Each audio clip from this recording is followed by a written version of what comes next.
living God. Not just another king, not just another prophet, not just another teacher. He was the one the world had been waiting for. The one to deliver us from captivity, the son of David and Abraham's chosen seed. He is the goal of the Mosaic law, Yahweh in the flesh. He is the one to establish God's reign and rule, to heal the sick, give sight to the blind, freedom to the prisoners, and proclaim good news to the poor. This Jesus was the Creator come to earth and the beginning of a new creation. He embodied the covenant, fulfilled the commandments, and reversed the curse. This Jesus is the Christ that God spoke of to the serpent, the one prefigured to Noah in the flood, the one promised to Abraham, the one guaranteed to Moses before he died, the one promised to David during his reign, the one revealed to Isaiah as a suffering servant, the one predicted through the prophets and prepared for through John the Baptist. He is the Father's Son, Savior of the world, and substitute for our sins. More loving, more holy, and more wonderfully terrifying than we ever thought possible. He is our Jesus, and there is no other king like him. He is our God, our glory, our victorious Savior. There is no other king like him.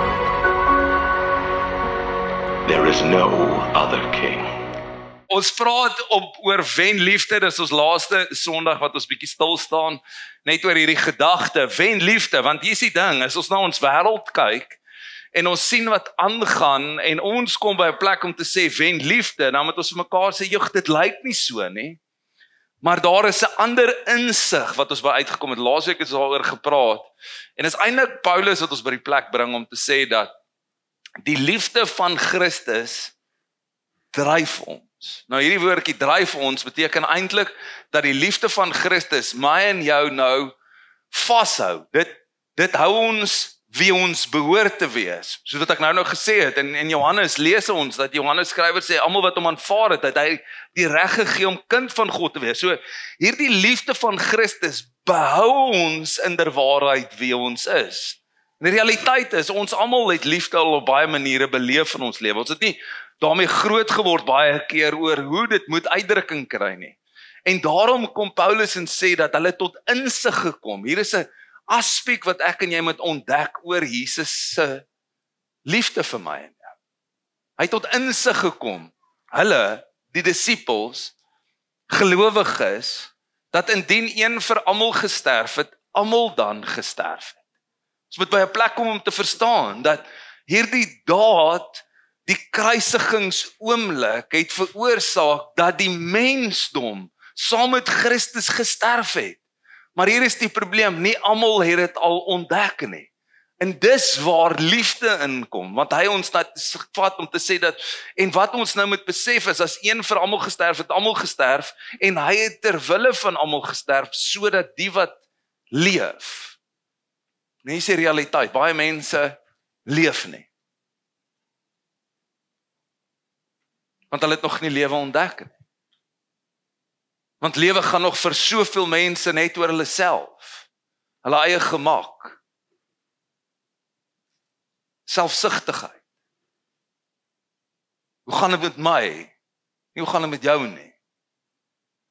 Weet jy hoeveel keer was jy al in daai stories nie, waar mense net oor hulle self praat, van begin tot einde.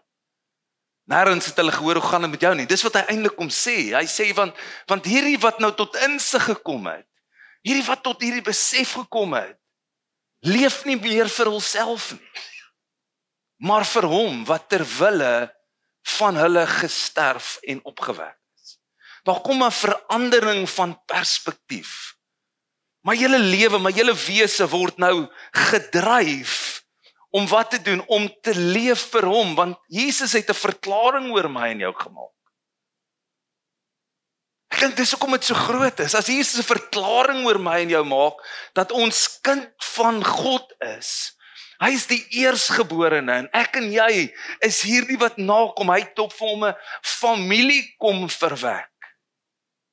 dan besef ons, wag 'n bietjie, maar hierdie liefde, en Johannes skryf daaroor wat Jesus sê.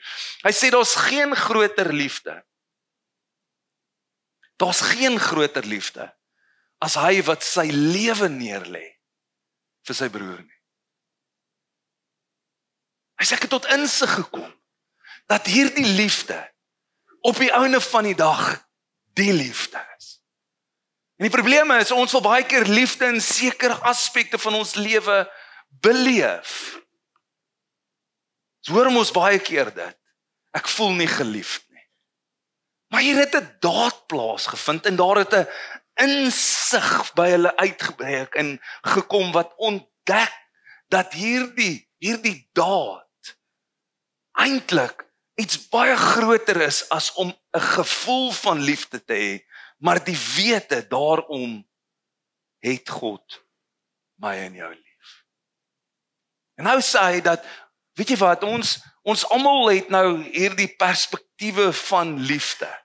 Sekere ouens het in hulle huise op 'n manier liefde beleef of in 'n gemeenskap of wat ook al, maar nou kom hy by 'n plek om te sê dat ons inderwaarheid hierdie liefde alleenlik leer ken binne 'n spesifieke konteks. En daarom het hy die familie geskep. So hy het hierdie huisgesin geskep as ware waarvan hy die hoof is. En hierdie Jesus help ons om te sê dat binne in hierdie familie leer ons nou liefde. Heel eerstens broederliefde. Ons leer mekaar lief hê, want jy is ons nou anders as ek. Jy het ander gawes en jy het ander belangstellinge. Ons is nie dieselfde nie, ons is uniek in ons individualiteit, maar ons is saamgevoeg nou om te leer. En hy sê dis juist die ding is dat liefde word geleer. En ons het nodig om te verstaan, hoe word hierdie liefde geleer? In 'n familie is daar verskillende funksies. En een van daai funksies is moederskap. 'n Moederskap help ons eintlik om by 'n plek te kom om 'n spesifieke verwysing van liefde te verstaan. En ek dink baie keer wanneer ons sekere temas het, soos byvoorbeeld moederskap, dan voel 'n klomp mense uitgesluit. Want ek is nog nie 'n moeder nie, of ek het nie kinders nie, daarom is ek nie 'n moeder nie, ensovoorts. En ons het 'n klomp goed van hierdie wat ons belemmer om eintlik te kan leer van wat Jesus vir ons wil sê. Want ons het nodig om onsself oop te maak en sê, Here, maar ek het nou nodig om liefde te verstaan binne wat U wil hê, ek moet dit ontdek. En ons interessant is, hy praat eintlik hieroor. En ons 3 evangelies wat hierdie gesprek natuurlik opgeneem het. En dis Matteus, Markus en Lukas. Maar ek lees vir jou uit Matteus uit. Hy sê, terwyl Jesus nog met die skare praat, het sy moeder en sy broers onverwags buite gestaan en wou met hulle praat, of met hom praat. Ek weet nie of jy al 'n onverwagste oproep gehad het dalk van jou kinders nie. Nee, jy's in die middel van 'n vergadering en wat lui? Jou foon. En dan druk jy hom dood en sê, ek kan nie nou antwoord nie. Dan lui hy weer. En dan lui hy weer. En dan antwoord jy mos die foon, want jy wil net sê, ekskuus, maar ek is besig. Of jou ma. Weet jy, of julle dit al gehad het nie. En dan moet jy alles neersit, want dis mos hoe dit werk. As jy sê, ekskuus, kan jy my verskoon, my ma bel my. Dis daai oomblik, jy kan kyk gou hierso wat gebeur. Jesus is besig met amazing werk en die familie stop sy oomblik. En ek dink ons mis dit baie keer. Want familie het baie keer 'n inbraak op waarmee besig is. En kyk wat sê hy. Hy sê vir hierdie persoon wat vir hom sê, kyk, die moeder en die broer staan buite en wil met u praat. Maar hy het die een wat het vir hom gesê en geantwoord, wie is my moeder en my broer? Toe het hy sy hand na sy disippels uitgesteek met die woorde, kyk, hier is my moeder en my broers. Want elkeen wat die wil doen van my Vader in die hemele, dit is my broer en suster en moeder. So hy kom by 'n plek om te sê, gou, as ek en jy ontdek dat familie het 'n funksie. Binne in hierdie familie is daar moeders, daar's broers, daar's susters. Ons het elkeen 'n spesifieke funksie en die funksie is om die wil van God uit te leef. Dis hoe ons familie is. Dis ons by daai plek kom om te besef, joh, weet jy wat, ons is nou besig om as familie te leef. Nou Jesus het nie moederskap afgebreek nie, inteendeel in Johannes help hy ons om eintlik iets te verstaan en dit is natuurlik in Johannes 19 wat hy vir Petrus hulle sê, vir sy disippels eintlik staan en sê, hoor hierso, hierdie is julle moeder en vir haar sê, dit is voor sy kruisiging natuurlik, hierdie is jou seuns of jou kinders. So wat wil Jesus vir ons leer oor die funksie binne familie? Hy wil help dat ek en jy iets ontdek oor moederskap. En dis waar ons stil staan vandag. Nou interessant is, in Genesis 3 lees ons die eerste keer van 'n moeder. En dis waar Eva haar naam kry van Adam. Wat sê eerste van al die moeilikheid, nee, eerste van al die vrouens.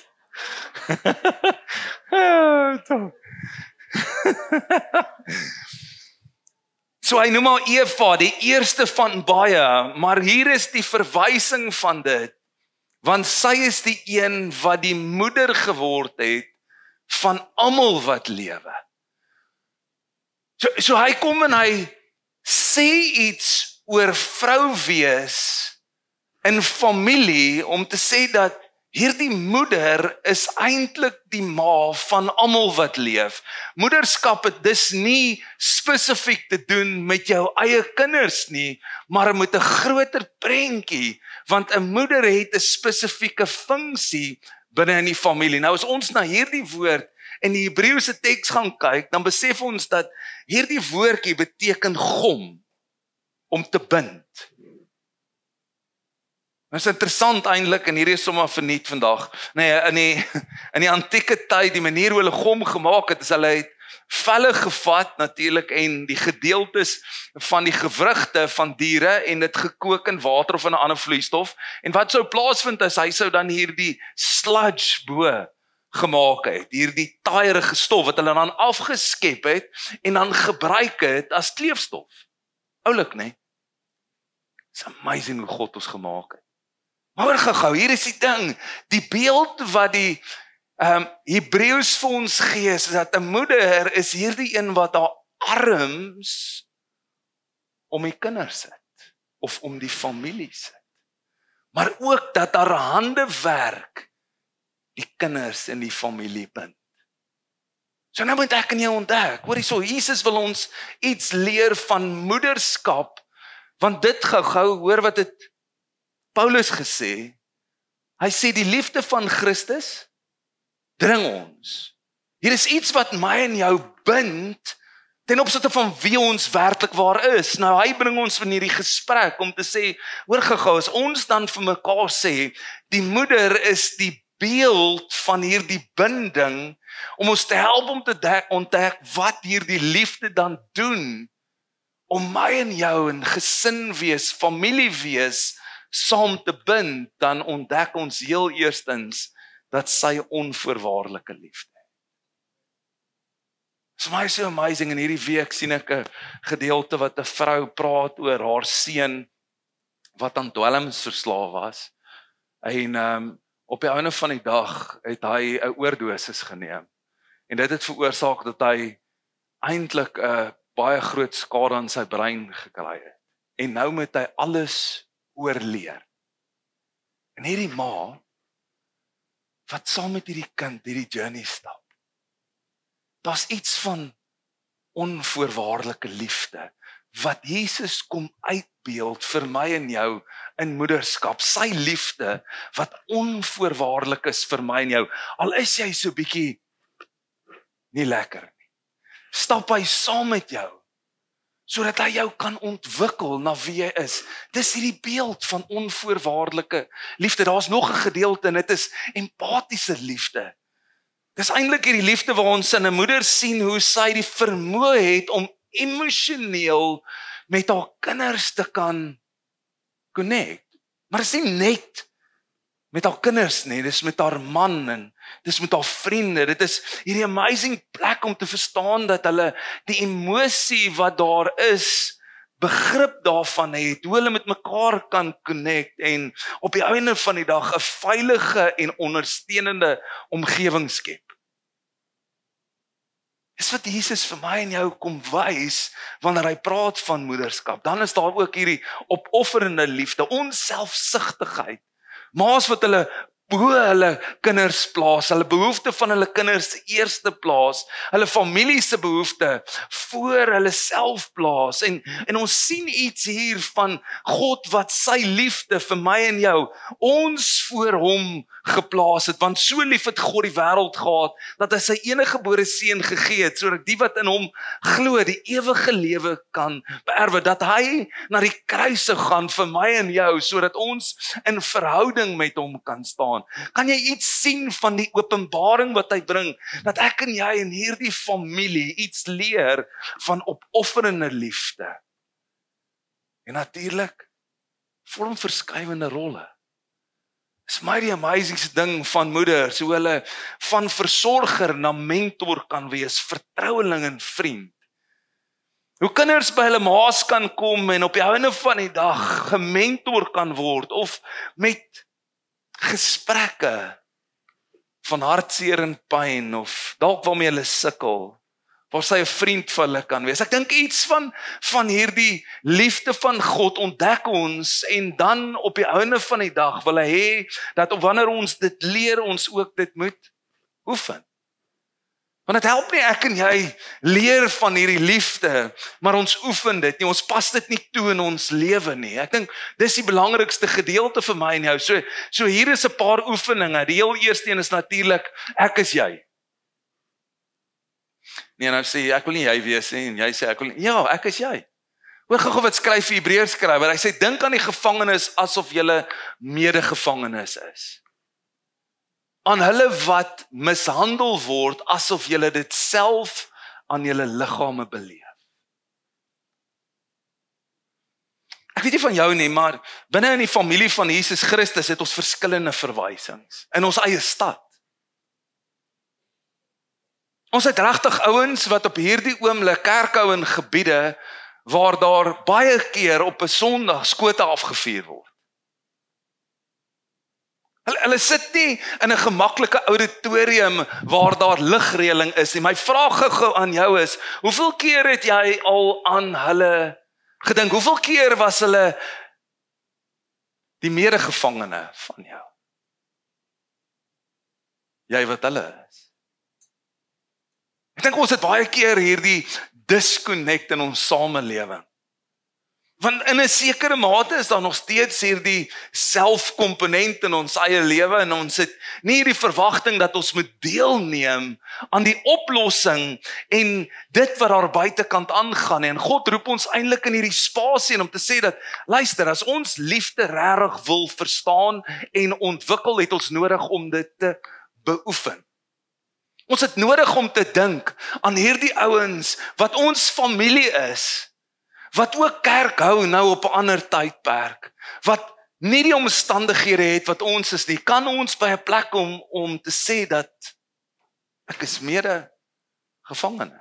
En net om te sê dat gevangenskap in die tyd wat hierdie geskryf is natuurlik nie soos vandag is waar jy skuldig verklaar was en dan het jy na tronk toe gegaan het. Dit was eintlik 'n plek van veiligheid waar jy gehou is as daar 'n aanklag teen jou is. En dan wat moet gebeur is, die familie moet vir jou versorg.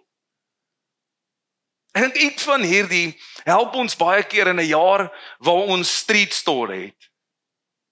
Dis 'n oomblik waar ek en jy so bietjie net 'n inkyk kan hê van ons broers en susters, as ons dit vir mekaar kan sê. As ons sê dat ons familie van mekaar is, beteken dit daar is familie van ons wat huidiglik mishandel word, wat sleg behandel word. En ons het 'n oomblik waar ons kan uitreik na ons familie en ons kan hulle help. Ons kan 'n omgewing skep waar waarde toegevoeg word in hulle lewe. Dis hoekom ons jou uitnooi om deel te neem byvoorbeeld aan Street Store, want dis waar ons oefen.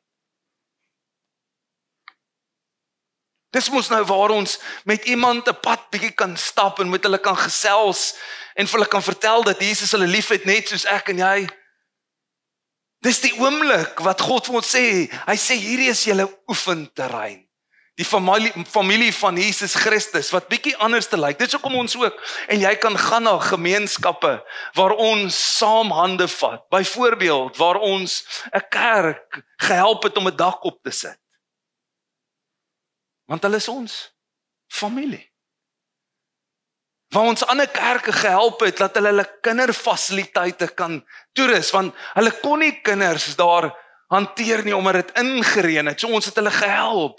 So baie dankie aan jou wat inkoop en bydra en deel het aan dit. Want dit is waarmee ons besig is. Dis hoekom ons saam met pastore baie keer sit en met hulle gesels oor die missie van Jesus Christus en hoe verander ons 'n omgewing sodat God daar ge-establish word. En die enigste manier hoe ons dit kan doen is ons mekaar werklik waar liefhet.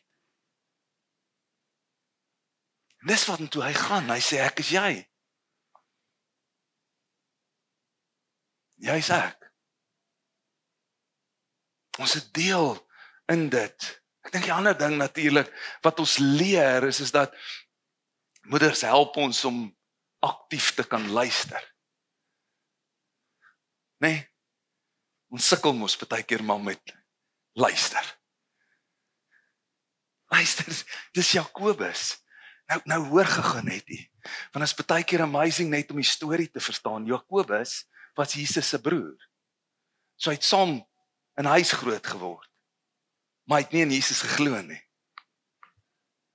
Tot op 'n oomblik waar Jesus uit die dood uit opgewek is en ewe skielik verskyn Jesus en Jakobus kom tot geloof en hy word eintlik een van die kerkvaders in die kerk. So wanneer Jakobus iets skryf, dan moet jy besef, hy het tot openbaring gekom dat 'n klomp goed wat hy gehoor het, dat hy nie na geluister nie.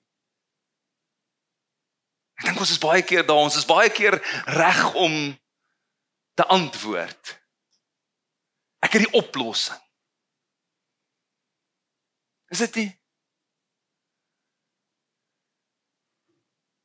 Hy sê, let op my geliefde broers, elke mens moet flink wees om te luister. Partykeer is dit goed man, dat jy luister wat jou vrou sê. En ek gee nou eintlik vir my vrou, hierso 'n groot ding, nee. Maar partykeer vrou is dit ook goed dat jy luister wat jou man sê. Kan ek gou vir ma en pa sê, partykeer is dit goed dat julle vir julle kinders luister. Kan ek dalk ook vir jou sê, dis partykeer goed dat jy vir die pastoor luister. Nee, dit sou.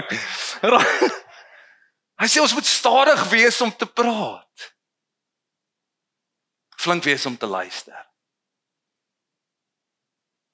Want ek dink baie keer wanneer ons te vinnig praat, word ons kwaad. Jy hoor nie wat ek vir jou sê. En ons veroorsaak eintlik 'n omgewing waar liefde nie 'n realiteit is, nee. En hy nooi ons uit, wanneer hy praat oor moederskap, nooi ons uiteindelik om by hierdie plek te kom waar ons onvoorwaardelike liefde ontdek, empatiese liefde, opofferende liefde, maar ook waar ons hierdie vormverskuivende rol liefde moet verstaan.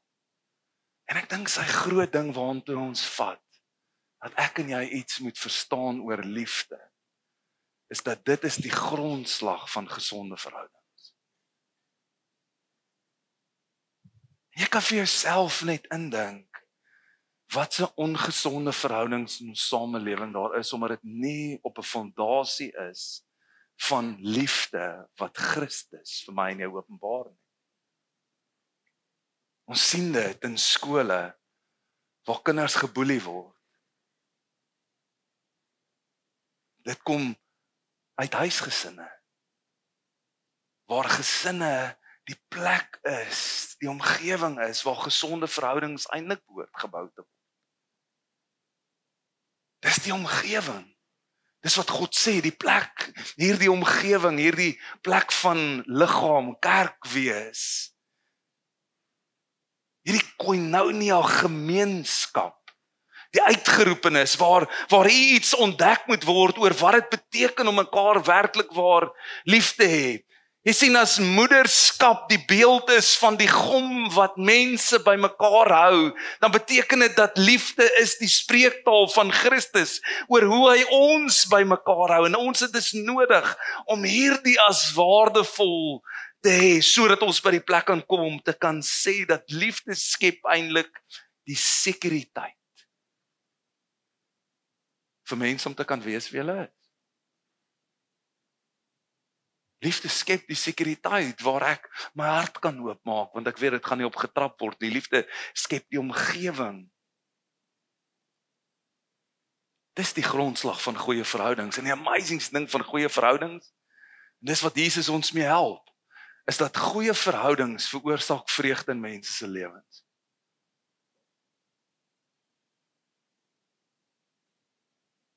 So ek dink baie keer moet ons bietjie gaan dink oor die gedeelte dat ons dalk so bietjie ongelukkigheid beleef gaan oor die feit dat ons verhoudings nie gesond is. So Jesus neem ons in hierdie gesprek in Johannes 15. Wat sê hy? Hy sê net soos die Vader my lief het, het ek julle ook lief. Daar's nie 'n verskil tussen hierdie liefde nie. Hy sê bly dan in my liefde. As julle my gebooie onderhou, sal julle in my liefde bly, net soos ek die opdragte van my Vader gehoorsaam het en in sy liefde bly. Dit het ek vir julle gesê, sodat my blydskap in julle kan wees. En julle blydskap volkome kan wees. Eintlik bring hy ons by die plek om te sê, as ek en jy mooi daaroor ding, is die enigste manier hoe ek en jy volkome blydskap gaan beleef, as ons gesonde verhoudings het. Heel eerstens 'n gesonde verhouding met God self. En tweedens 'n gesonde verhouding met mekaar. Hy sê, dis hoe blydskap in my en jou lewe 'n realiteit word. Dis hoe ons volkom, want hier is die ding, ons het nog so baie keer soeke na 'n klomp goed. Ons sê vir mekaar dat, hoorie, so as ek net daar gaan uitkom, as ek net dit gaan hê, wat gaan gebeur? Dat ek blydskap gaan beleef, ek gaan volkome wees. Nee, Jesus bring ons by 'n ander plek om te sê dat die enigste manier hoe ek en jy volkome kan wees wie ons is, as ons die volheid van sy liefde beleef in ons lewe en aanvaar in ons lewe, tot insig kom van dit en mekaar kan lief hê soos hy ons liefhet. Dan sal ons die blydskap, die vrug van die Gees beleef soos hy dit bestem het vir my en jou om te wees. So die enigste rede hoekom ek en jy nog nie volkome blydskap het nie, is omdat ons verhoudinge nog nie op die plek is waar dit behoort te wees nie. En dis wat hy vir ons sê. Hy sê hierin is die wil van God. Hoor wat sê hy? Dat ons sy gebooie sal onderhou. Nou kom en dan sê hy, hierdie is my gebod. Julle moet mekaar lief hê, soos ek julle lief gehad het. Hy kom eintlik en hy sê, kom ek help jou, kom ek trek die streep deur alles, en sê, as ek en jy mekaar nie kan lief hê nie, is ons nie besig om familie te wees nie, is ons nie besig om moeder, broer en suster van Christus te wees nie. Dis die gesprek waartoe ons vat. Om te sê dat gesonde verhoudings, ouens, begin eintlik by ons huise. Die uitvloei uit my en jou huis beteken of ons kind met gesonde verhoudings hulle self gaan skaar. Dis die oomblik wanneer die kind by die huis gekom het en 'n dag beleef het waar kinders op hom getrap het en hom geboelie het, dat hy in daardie omgewing kan inkom en liefgehê kan word en ondersteun kan word en onderskraag kan word en kan sien wat dit is om ordentlike verhoudings of gesonde verhoudings eerder te kan hê. Ma wat pa liefhet, hierdie omgewing waar Boetie en Sissie met mekaar oor die weg kom. So hierdie is 'n lekker gesprek in ons huis, nê, oor Boetie en Sissie wat dalk nog nie so lekker oor die weg kom nie, maar hierdie is die gesprek wat Jesus met my en jou het. Dit gaan oor wanneer ons by mekaar kom, hierdie koinou familie, Dat ons hier verander toon wat dit nie het nie, wat dit nie beleef nie, wat liefde werklik waar is. Dis 'n omgewing waar hulle toegevou word. Waar hulle kan ontdek wie hulle werklik waar is. Dan kan jy vir jouself net indink as ons gesonde verhoudings het, hoe lyk ons omgewing? Dink net daaraan hoe lyk jou werksplek as mense gesonde verhoudings het. Dink gou hoe lyk ons skole wanneer gesonde verhoudings in ons huise 'n realiteit is. Hoe tree kinders teenoor mekaar op? Want is in hierdie omgewing, dis in hierdie omgewing waar ek en jy oefen, ek is jy en jy is ek. Dis in hierdie omgewing waar ons luister. En Jesus het eintlik vir my en jou iets kom doen wanneer hy praat oor hierdie liefde. Hierdie liefde is uitgelê op 'n tafel.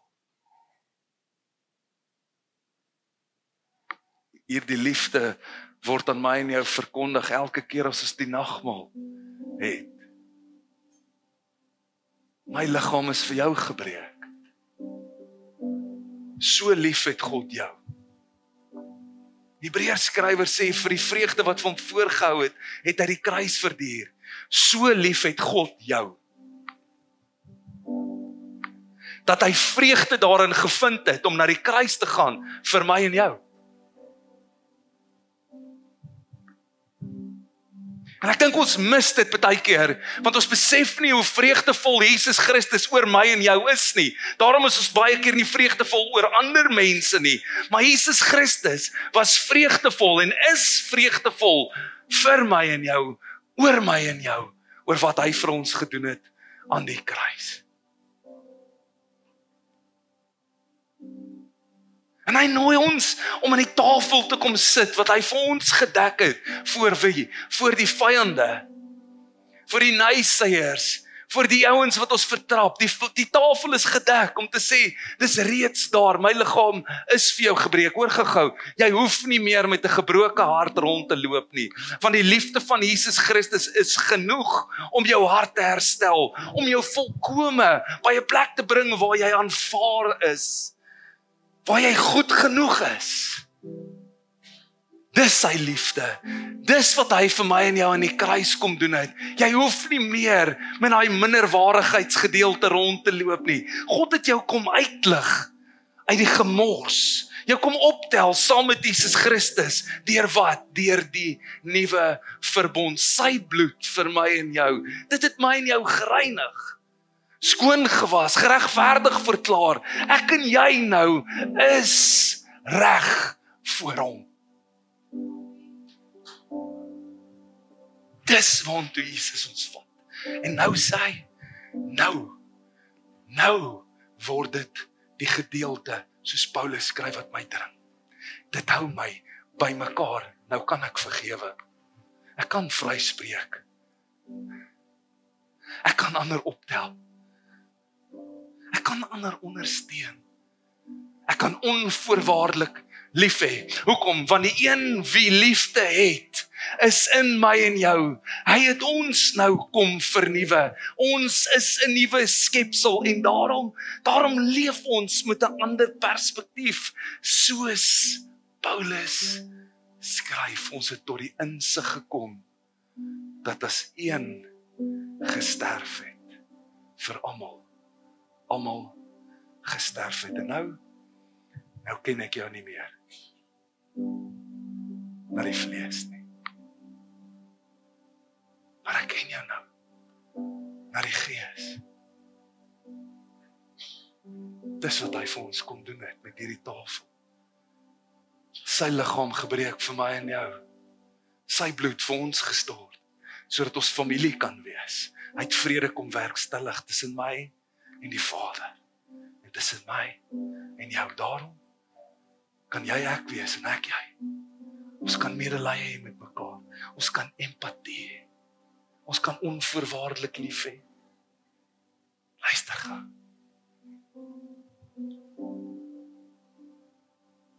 Ons kan verby onsself leef. Ons kan opoffer. Want ek het ontdek dat liefde wen.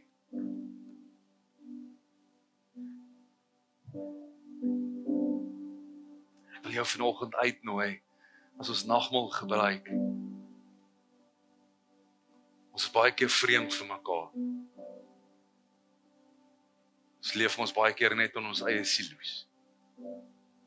So ek wil jou uitnooi vanoggend dat jy saam met iemand anders te vanoggend nagmaal gaan hê. En dis wat ons moet sê. Ons sê ons is familie. Ons moet nie vreemd wees vir mekaar nie. Ons moet mos die mure afbreek. Wat is die beste manier om dit te doen? Deur sy liggaam en sy bloed te share. So ek wil jou nooi.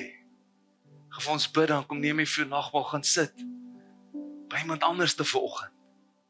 Neem saam met hulle nagmaal. Kan ek jou vra bid vir mekaar?